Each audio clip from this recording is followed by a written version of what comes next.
금융감독원 자본시장특별사법경찰이 자본시장법 위반 혐의로 오늘 검찰에 송치한 것, 배재현 카카오 투자총괄 대표와 투자전략실장 등 3명입니다. 여기에 더해 카카오와 카카오 엔터테인먼트 법인까지 같은 혐의로 검찰에 넘겼습니다. 배 대표 등은 지난 2월 SM 엔터테인먼트의 경영권 인수 경쟁 상대인 하이브의 공개 매수를 방해할 목적으로 사모펀드 운영사인 원아시아 파트너스와 공모해 2,400여억 원을 투입해 SM 주가를 시세 조종한 혐의를 받고 있습니다. 실제로 하이브는 지난 2월 10일 주당 12만 원에 SM 엔터테인먼트의 지분 25%를 공개 매수하기로 발표했는데 발표 직후 거액의 자금이 몰리면서 주가는 12만 원을 훌쩍 뛰어넘었습니다. 금감원은 이 과정에서 배 씨 등이 고가 매수 주문, 종가 관여 주문 등 전형적인 시세 조종 수법을 사용한 걸로 보고 있습니다. 또 배 씨 등은 SM엔터의 5% 이상 지분을 취득하고도 금융당국의 주식 대량 보유 보고도 하지 않은 혐의도 받고 있습니다. 다만 이번 송치 대상에서 지난 24일 소환 조사를 받은 김범수 카카오 창업자는 제외됐습니다. 이와 관련해 금감원은 나머지 피의자들에 대한 시세 조정 공모 정황이 확인됨에 따라 신속하게 수사해 추가 송치할 예정이라고 밝혔습니다. 이에 따라 김 창업자에 대한 구속영장 신청 여부 등 추가 사건 처리 수위에 관심이 쏠리고 있습니다. SBS 정반석입니다. 오늘 새벽 김범수 전 의장이 변호사와 함께 금융감독원 청사를 빠져나옵니다. 어느 부분을 중점적으로 소명하셨는지요? 상세 조사에 임했습니다. 그 카카오 주가 많이 빠지고 기회가 있으면. 카카오 창업주인 김 전 의장은 금감원 특사경 소속 수사관 2명으로부터 시세 조종에 관여했는지 여부에 대해 16시간 가까이 강도 높은 추궁을 받았습니다.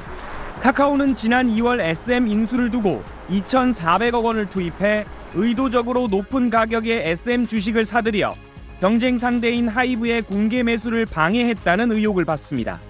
당시 하이브가 내건 공개 매수 가격은 12만 원, 전날 9만 8천 원대였던 SM 주가는 6일 만에 13만 원대로 폭등했는데 결국 이 흐름이 이어지면서 하이브는 SM 인수를 포기했고 이후 금감원에 진정서를 내면서 수사가 시작됐습니다. 카카오는 한 사모펀드 운영사와 공모해 고가 매수, 물량 소진 등을 통해 주가를 끌어올렸다는 혐의를 받고 있습니다. 특사경은 이 과정에서 김 전 의장이 이미 구속된 배재현 카카오 투자총괄 대표 등의 시세 조종을 지시하거나 보고받았을 가능성을 의심하고 있습니다. 금감원 관계자는 김 전 의장의 추가 출석이나 구속영장 신청 여부에 대해 아직은 예단할 수 없다고 밝혔습니다. SBS 고정현입니다. 택시 호출에 이어 꽃과 간식 배달까지 카카오의 문어발식 확장에 여론의 질타가 이어지자 2년 전 김범수 창업자는 일단 고개를 숙였습니다. 여러 가지 또 사회적 문제를 일으켜서 정말 죄송하고 저희는 절대로 침해한 사업엔 진출하지 않을 거고요. 하지만 카카오 계열사는 지난 8월 말 현재 144개로 2년 반 전에 비해 39개 늘었습니다. 본업에 철저한 것도 아니었습니다. 1년 전 대한민국을 블랙아웃시킨 데이터 센터 화재는 데이터를 다루는 기업이 데이터를 얼마나 소홀히 관리했는지 여실히 드러냈습니다. 작업 도구가 이주가 안 됐다는 게 서비스 아키텍처 상에서 저희가 치명적인 실패라고 생각을 하는 거고요. 내부 통제와 도덕성은 낙제점이었습니다. 카카오페이 전 대표와 임원들이 상장 한 달 만에 900억 원의 스톡옵션 차익을 챙겨 주주들의 원성을 샀고 카카오의 재무임원은 법인카드로 1억 원 상당의 게임 아이템을 결제해 고발당했습니다. 기본적으로 국내 시장만 바라보는 사업 구조인데다 계열사 상장을 통한 투자금 회수와 성과 보상을 우선하는 경영 방식이 한계에 도달했다는 평가가 나옵니다. 문제가 된 SM 엔터테인먼트 인수도 K-팝을 앞세워 2025년까지 해외 매출 비중을 30%로 끌어올리는 비욘드 코리아 계획에 욕심내다 벌어진 일이었습니다.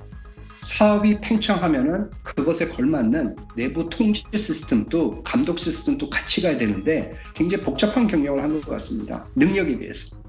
이미 구속된 배재현 투자총괄 대표 등의 유죄가 확정되면 양벌 규정 적용 여부에 따라 카카오가 카카오뱅크의 대주주 자격을 박탈당하고 지분을 매각해야 하는 상황이 올 수도 있습니다.